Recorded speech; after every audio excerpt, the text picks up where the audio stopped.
Welcome to Mansoor channel. இன்றைக்கி நம்ம சூப்பராக சிக்கனையும் உருளைக்கிழங்கையும் வச்சு ஒரு சூப்பரான கிரேவி வந்து பண்ண போகிறோம். வாங்க அது எப்படி பண்ணுறதுன்னு பார்க்கலாம்.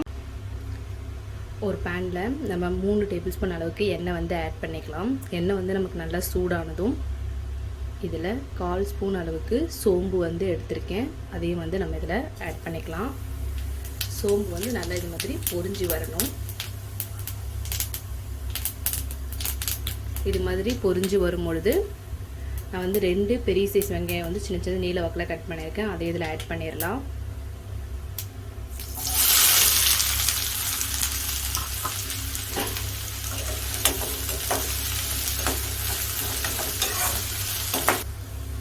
வெங்காயம் வந்து நமக்கு 50% கொஞ்சம் வதங்கினதுக்கப்புறமா இதில் 1 ஸ்பூன் அளவுக்கு இஞ்சி பூண்டு பேஸ்ட் வந்து ஆட் பண்ணிக்கலாம். ஆட் பண்ணிவிட்டு அதையும் வந்து நம்ம நல்லா மிக்ஸ் பண்ணி விட்டுருங்க. இஞ்சி பூண்டோட பச்சை வாசனை போகிற வரைக்கும் நம்ம அதை வதக்கிக்கலாம். இப்போ இது கூட தக்காளி வந்து 2 நீல வாக்கில் கட் பண்ணியிருக்கேன். அதையும் வந்து நம்ம ஆட் பண்ணிக்கலாம். ஆட் பண்ணிவிட்டு இதை வந்து நம்ம நல்லா மிக்ஸ் பண்ணி விட்டுடலாம். தக்காளி வந்து இந்த அளவுக்கு குழஞ்சே வந்ததுக்கப்புறமா இதில் மசாலா ஐட்டம்ஸ்லாம் நம்ம ஆட் பண்ணிக்கலாம். 1/4 ஸ்பூன் வந்து மஞ்சள் தூள், 1 ஸ்பூன் அளவுக்கு மிளகாய்த்தூள், நான் வந்து காஷ்மீரி மிளகாய்த்தூள் எடுத்திருக்கேன். 1 ஸ்பூன் தனியாத்தூள், கரம் மசாலா வந்து 1/2 ஸ்பூன், ஜீரகத்தூள் வந்து 1/4 ஸ்பூன், உப்பு வந்து தேவையான அளவு. இப்போ இந்த மசாலாவோட பச்சை வாசனை போகிற வரைக்குமே நம்ம எல்லாத்தையும் வந்து நல்லா வதக்கி விட்டுடலாம். நம்ம மசாலாவோட பச்சை வாசனைலாம் நல்லா வந்துட்டு எண்ணெய் வந்து பாருங்கள் நல்லா வந்து நம்மளுக்கு மேலே வருது. இப்போ வந்து நான் இது கூட எலும்பு இல்லாமல் நல்லா போன்லெஸ் சிக்கன் வந்து 1/4 கிலோ எடுத்திருக்கேன். அதை வந்து இதில் ஆட் பண்ணிடலாம்.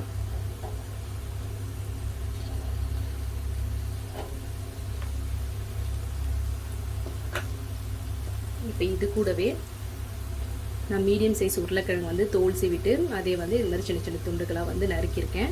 அதையும் இது கூட ஆட் பண்ணிக்கோங்க.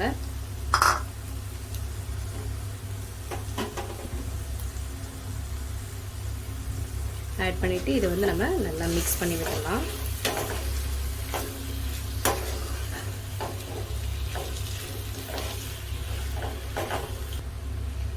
இப்போ நல்லா மிக்ஸ் பண்ணதுக்கப்புறமா இது கூட நான் ஒரு 1/2 கிளாஸ் அளவுக்கு தண்ணி வந்து ஆட் பண்ணிக்கிறேன்.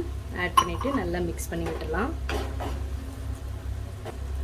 நல்லா இது மாதிரி மிக்ஸ் பண்ணி விட்டதுக்கப்புறமா நம்ம ஒரு மூடி போட்டு நல்லா லோ ஃப்ளேமில் வச்சுட்டு நம்ம இதை ஒரு 10 நிமிஷம் அப்படியே வேக விட்டுடலாம். ஏன்னா போன்லெஸ்ன்றதுனால நம்மளுக்கு சிக்கன் வந்து சீக்கிரமாக வெந்துடும். அதனால் நீங்கள் வந்து 10 மினிட்ஸ் நல்லா லோ ஃப்ளேமில் வச்சுருங்க. வாங்க 10 மினிட்ஸ் ஆகிடுச்சு பார்க்கலாம். இந்த 10 மினிட்ஸ் முன்னாடியே நடுவில் உங்களுக்கு அடிப்பிடிக்கிற மாதிரி இருந்துச்சுன்னா நீங்கள் வந்து லைட்டாக வந்து கிளறி விடலாம். பாருங்கள் நம்ம தண்ணியெல்லாம் எல்லாமே போய்ட்டு நல்லா ட்ரையாக வந்துருக்கு, கொஞ்சம் செமியாகவும் இருக்குது. இப்போ நம்மளுக்கு சிக்கனும் உருளைக்கிழங்கும் வந்து நல்லா வெந்து வந்திருக்கும். இப்போ இந்த ஸ்டேஜில் கொஞ்சமாக கருவேப்பிலை கொத்தமல்லி வந்து ஆட் பண்ணிக்கலாம். ஆட் பண்ணிவிட்டு நல்லா மிக்ஸ் பண்ணி விட்டுருங்க. நீங்கள் சிக்கனும் உருளைக்கிழங்கும் சேர்த்து செய்யும் போது ரெண்டோட டேஸ்ட்டுமே வந்து பார்த்திங்கன்னா உங்களுக்கு ரொம்பவும் சூப்பராக இருக்கும். இது மாதிரி செஞ்சுட்டு நீங்கள் சப்பாத்தி நானோடு வச்சு சாப்பிடும்போது ரொம்பவும் ருசியாக இருக்கும். நல்லா மிக்ஸ் பண்ணதுக்கப்புறமா நம்ம அடுப்பை ஆஃப் பண்ணிடலாம். பார்த்திங்கன்னா உருளைக்கிழங்கு உங்களுக்கு நல்லா வெந்தே வந்திருக்கு. நம்ம இந்த ஸ்டேஜில் அடுப்பை ஆஃப் பண்ணிடலாம். நம்மளுடைய சிக்கன் கறி வந்து எவ்வளோ சூப்பராக வந்திருக்கு. இந்த ரெசிபியை நீங்களும் உங்கள் வீட்டில் ட்ரை பண்ணி பாருங்கள். ட்ரை பண்ணி பார்த்துட்டு எப்படி இருக்குன்னு கமெண்ட் பண்ணுங்கள். உங்கள் ஃப்ரெண்ட்ஸ்க்கு ஷேர் பண்ணுங்கள். சப்ஸ்கிரைப் பண்ண மறந்துடாதீங்க. தேங்க்யூ.